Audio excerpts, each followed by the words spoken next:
Welcome back to the James Bond fun. On this episode of On the Set, I'm checking out License to Kill, starring Timothy Dalton as James Bond. And it's also got Benicio del Toro and Talisa Soto in it. You know, the chick that played Katana in Mortal Kombat. So let's get into it. The film starts off with Bond's CIA friend, Leader, getting married. On the way to the wedding, Bond and Leader are picked up by the DEA, who needs their help to capture a drug lord named Franz Sanchez. They make pretty quick work of the job. They find Sanchez's plane and drag it out of the sky with a Coast Guard helicopter, taking him into custody. And even better, they still make it to the wedding on time. A bit later on, Sanchez escapes and goes after Leader and his wife. Sanchez captures Leader and takes him to an aquarium owned by his associate named Crest.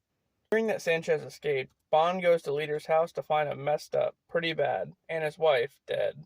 Sanchez had put Leader in a tiger shark tank, so yeah. Bond reaches out to Leader's friend Sharky, and they discover that Crest has a research facility where Sanchez has been smuggling things around using a submarine.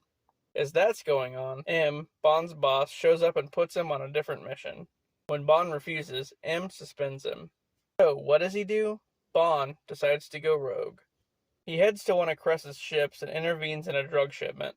Also, he finds out that they murdered Sharky. Then, Bond teams up with a DEA informant named Pam and goes to work for Sanchez under the disguise of an assassin for hire. This plan almost works, and Bond nearly kills Sanchez, but an MI6 agent named Fallon shows up to detain him for going rogue. Then, out of nowhere, Sanchez's henchmen rescue Bond. Following that, Bond frames Crest, planting Sanchez's drug money on Crest's boat.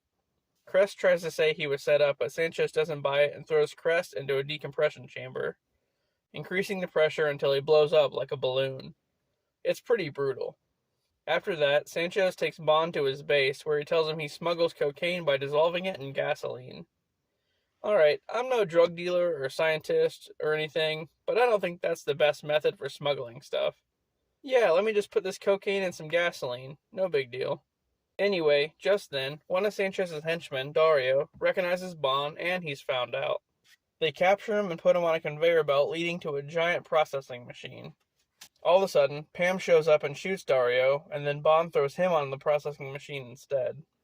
As the base gets set on fire, Sanchez escapes in a tanker carrying the cocaine-laced gasoline. A chase ensues, leading to the desert where Bond fights Sanchez on top of the tanker.